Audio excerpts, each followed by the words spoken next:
सानाम को जोहार के ताबो एतहब रे आरो उनका गे मा तब खान जहाँ गे ओडिशा बिहार बेंगल झारखंड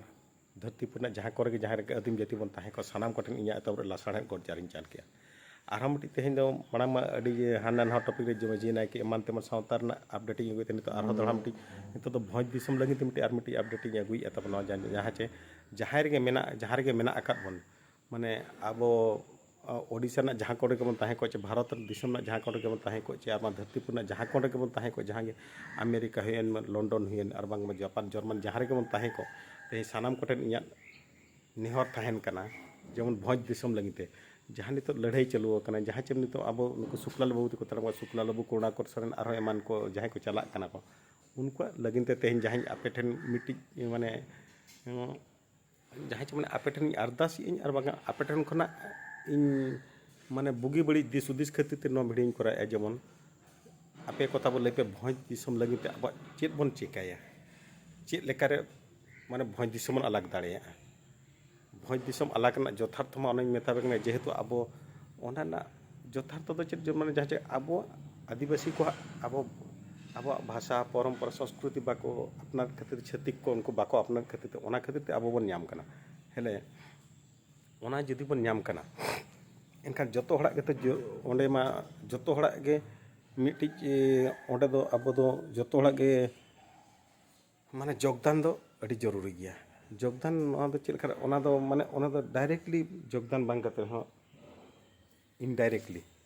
इनडायरेक्टली हो अड़ी मारंग जिनिस कान गया जहाँ चे माने जतो हड़ गड़ो सपोर्ट एमान तेमान अड़ी गान मेना योगदान दो ओना मेनते जीवन सामना तिगुले एनांग ओना दो योगदान दो बाको मेता कना ओना लगिन ते आप ठन खना माने नापाय माने बुद्धि दिशा हो एमान मान अड़ी गान गे मेना आका जहाँ चे माने ओना सावते आरो नितो अतु सिम नो हड़ निहर पे ताबन जहाँ चे नितो दो बांगे उन दिन हो जहाँ को लड़ाई कान ताहनो ताबो माने अब भोज बीर भुरका इपिल सुंदराम सोरेन जहाँ लगा पंडित रघुनाथ मुर्मू उनको आको हनवा मिट्टी माने लड़ाई को चलू लिया तब जहाँ चे माने अब भोज दिसम दो अब दो ओडिशा पनत दो बाबन मेसा हचो मेनते हेले ओना मा उनको मा ओना बेरा बांको पुरो दाड़िया हेले ओना जहाँ आधा कना कमी जहाँ बाकी कना ओना हतो अब पुरो मा लक्ति कान गया पुरो लक्ति कान गया माने छुटब लक्तियान गया हेले उनको जहाँ लेका उनको हो तो माने उनका दिन तो मांग खना इंटर माझी नायके जोग माझी को उनको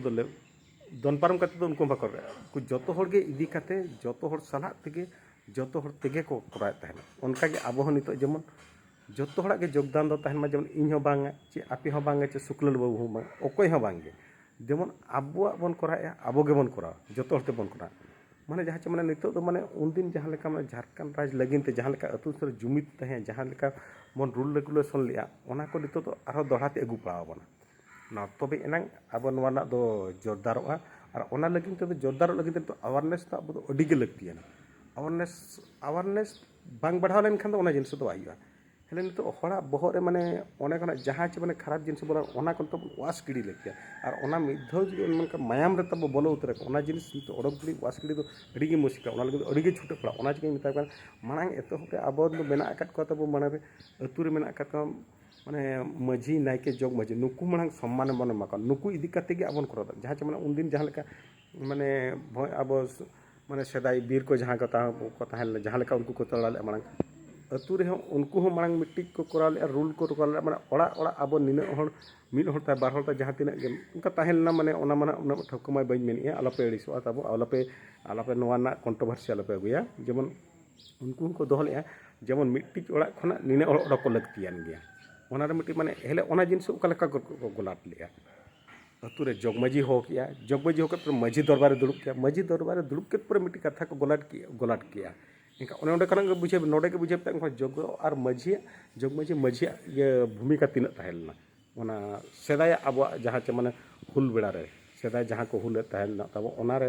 माने संताड़ हुल को जहाँ चे माने विद्रोह ताहेन ओना रे तब तीन उनको भूमिका ताहें इनखान उनको दुपुड़ुब करते जहाँ को गोलाट के जेबन बांग अब बन तेहें मन तब नोडे तब मीटिंग में नौका तब अब को होवाका को अबन हल को अबन गखुड़ गमके को इनखान देला बन चला अतु खरा निने हड़ आर ओकोय बाय चला कान एक तो उनी को डांडमे खान ताहेन आर बांका दो को बारणे कान ताहेन नो नौका जिनिसो को नो जिनिसो खातिर के नो जिनिसो तब आप ठन आप जेमन नितो तो अब टोटाली नुको जोग माझी नायके नायके हो खातिर बन मेताय जेमन अब बंगा बुरु रे तो हुयुग कना अब दो मारांग हड़ हुयुग कना नायके तब अतु सम लगी तो जेतो नायके कना तब उनी हो तब बंगा बुरु अब नितो तो माने कताते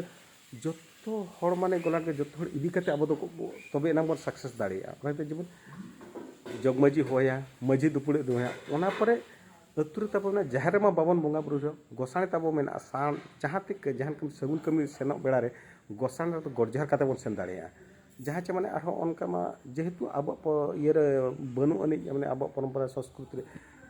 माने जहर बन बंगा बुरुया माने अब मा अने ताते माघ हुयन बाहा हुयन नोकान बेड़ा रे बांग काते मा एटा बेड़ा रे मा जहर रे मा बांग बन बंगा बुरु का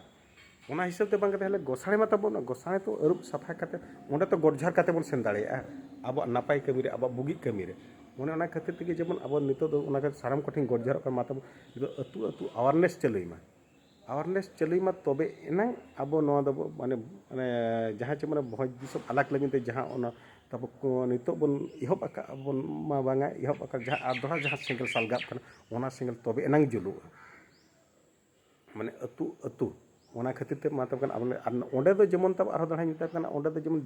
माने जहाँ लेका सेदाय ये दो जाति प्रथा जाति भेदभाव आलो जहाँ मिमिटी माने कमेंट करे हमन नेला माखान ये अब दो सान्ताल दिसम सान्ताली ओना दो आलो इहर मा अब दो भोज दिसम अलग माने ओंडे माने सान्ताल सुमुंग बाबन राजे जे सान्ताल सुमुंग बाबन थाना एटा जाति को बाबन लागा उनका बांग सान्ताल लड़का माडे मालहे मुडे भूया भूमिज बथुड़ी माने छेतिक पाठक जतोय को ताहेना जतो गे मेना आकर पहले अब उनको जतो को इदी काते के अब तो करा पड़ा बया इना उयहर का मा जतो हड़ इदी काते के अब तो मिद काते के बन तराम ले एनंग ना बन सेटर दाड़े इना उयहर का ताबो ओना लगिनते जेमन ओंडे दो भेदभाव दो आलो अगुई मा ओंडे दो माने नवा जाति रना चे नवा इयर ना दो चेत हो तब भेदभाव दो आलो अगुई मा भेदभाव बांग अगु काते जेमन दुपुड़ुब काते नवा अवेयरनेस बन करामा और अतु अतु ओना दो चिरगल कुमा इना गे आपे कोटे ने सानाम कोटे ने साथे जहां गे बाजार में मेना का बन उनको को पे दिसुदिस पे एमा को दिसुदिस पे एमो तब बुगी बड़ी ओका होडा तेकन ओका लेका तेकन ओका होडा ते बन तड़ाम लेखन नापाय ते बन सेटर दाड़िया आराम माने लगन बन सेटर दाड़िया ओना लगिन तेगे उनको ठेनो नेहर मा तबे कान तेहिं निना रगिन मुचादी तब आरो उनका ही ना आरो अगुई गेन वीडियो तब कंटिन्यू गे चलुई गेन बन बगिया ओना चिका सानाम को नीले को नेहर जेमन जोड़ा बन ताहेना और जदि नवा जहां बन हिजुक कना चैनल रे उन दया कर माने चैनल बन सब्सक्राइब साथे कहूं के तो वीडियो बन वायरल में वायरल लेनखान ना अवेयरनेस ओने ओना के तब अवेयरनेस अब